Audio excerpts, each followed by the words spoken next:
Hi guys, I just saw the trend hashtag I am Randy, and we all know who started the trend. And everyone's like, woohoo, we are reclaiming power, world, feminism. And disclaimer, people, this is not against her. I really do respect her, but I can't just get the double standards. This is genuinely not in hate against her, but as a psychologist, WTF. Alright, so just because आप as an influencer and a psychologist आप immune हो गए हैं with the sting of the word, इसका मतलब ये नहीं है that the entire world has. हर शब्द कैरी करता है एक emotional charge. They are tied of years of humiliation, pain, guilt, neglect, trauma, and the word Randi is not just a label. It's actually a weapon that has been used for decades to shame, silence, and degrade women. And my point is, as a psychologist, how can you not know this fact? क्या आप अपनी duty as a psychologist भूल गए and everything is just being an influencer to you? तो बड़ी एक काम कीजिए, आप अपनी प्रोफाइल से साइकोलॉजिस्ट हटा दीजिए, बिकॉज आप तो सिर्फ इन्फ्लुएंसर बन रहे हैं और लोगों को इन्फ्लुएंस कर रहे हैं. Coming back, how is you normalizing this trend going to help women or females? How is this empowerment? Let's understand this a little psychologically. I am sure आप ज़्यादा अच्छे से समझेंगे. नॉर्मलाइजेशन सिर्फ तभी काम करती है जब पावर डायनेमिक थोड़ा इक्वल हो. हम ट्रॉमा को हील नहीं कर सकते बार बार ट्रिगर को बोल के. हो सकता है आप डिसेंसिटाइज्ड हो. Not necessary the world is desensitised. As someone who influences that amount of people, you cannot just say it's a word, because language he perception बनाती है एंड परसेप्शन ही कल्चर को शेप करते हैं. आप एक married women ये बोल रहे हैं कि ये ट्रेंड एक एम्पावरिंग है. Let's say someone gets married because they are mature and they are well understand, right? And I get it, but let's be very real. आपकी audience is also very young crowd. आपको चीज़ों को controversial बनाने की ज़रूरत क्या है? You need to actually make them conscious.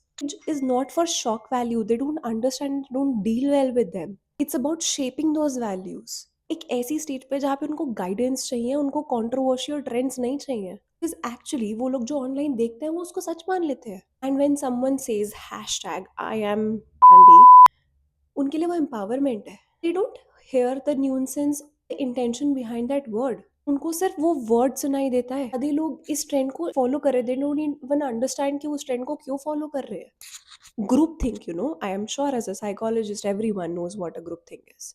अगर आपको एक्चुअली में इम्पैक्ट क्रिएट करना है, आप उनकी क्यूरियोसिटी को फीड मत करो ना. Their consciousness expands their horizons, their knowledge, their awareness. का मतलब ये नहीं होता कि आप अपने आप को नाम बुलाओ. इसका मतलब ये होता है कि you call out the system and the people that they are doing. अगर हम इस डिफरेंस को ही भूल जाते हैं, हम एक्चुअली माइंड्स को एजुकेट नहीं कर रहे हैं, हम एम्पावर नहीं कर रहे हैं, हम उनको कंफ्यूज कर रहे हैं. Let's get this very straight. Prostitution and Randi are two words meaning almost the same. बस language different है. One is Hindi, the other is English. But do you know what changes?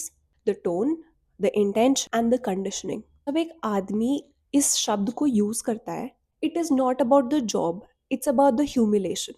It is an insult that they throw back to the woman's dignity, right? तो जब हम उसी शब्द को reclaim करने की कोशिश करते हैं, क्या हम अपने आप को एम्पावर कर रहे हैं या हम उनकी लैंग्वेज को रिएक्ट कर रहे हैं? हमने प्रॉब्लम ये बना दी है that men are using the word, but the problem is कि हम उस वर्ड को रिस्पॉन्ड भी कर रहे हैं. अगर वो उस यूज को वर्ड को डिग्रेड करने के लिए यूज कर, उसको डिक्लेयर क्यों कर रहे हैं? हम उस वर्ड को यूज करना ही क्यों ना बंद कर दे?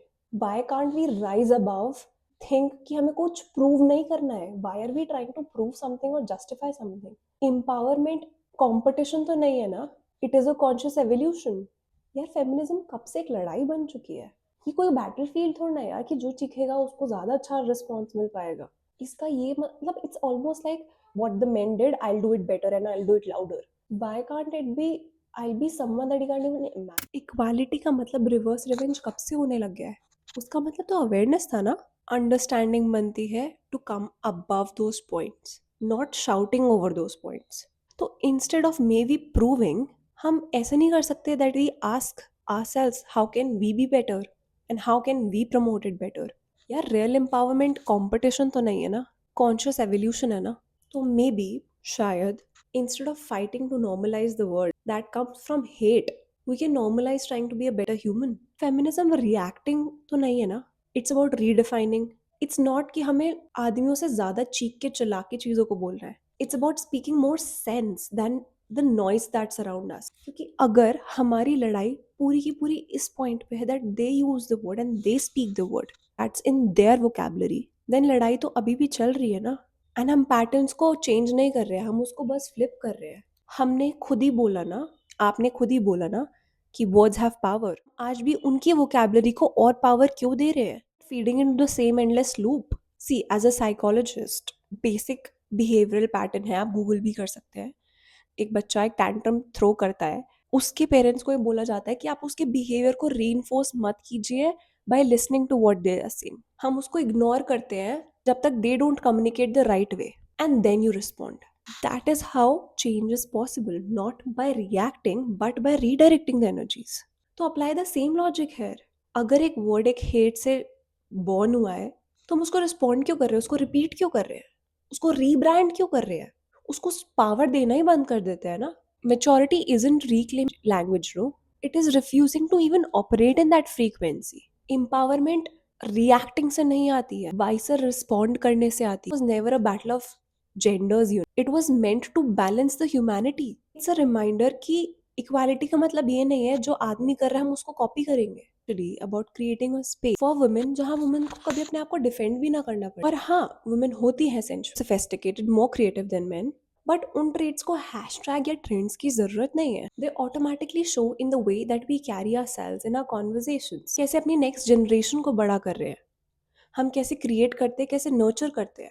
तो हाँ, अगर आपको एक्चुअली किसी चीज को वायरल करना है, make growth viral, make kindness viral, make awareness viral. Empowerment का मतलब ये नहीं है I am what you called me. It's about saying I know who I am and I don't need anyone's words to define me. That's the feminism जो हमें actually जरूरत है, जो अटेंशन के लिए सीख नहीं कर रहा है, जो बहुत कामली अपनी पावर को रिक्लेम कर लेता है। So no, I am not hashtag I am aware and I rather spread awareness than confusion. अगर आप actually agree करते हो, just don't follow trends, understand them. हम जब हम question करना बंद कर देते हैं, हम सोचना बंद कर देते हैं. That, my friend, is when empowerment actually ends.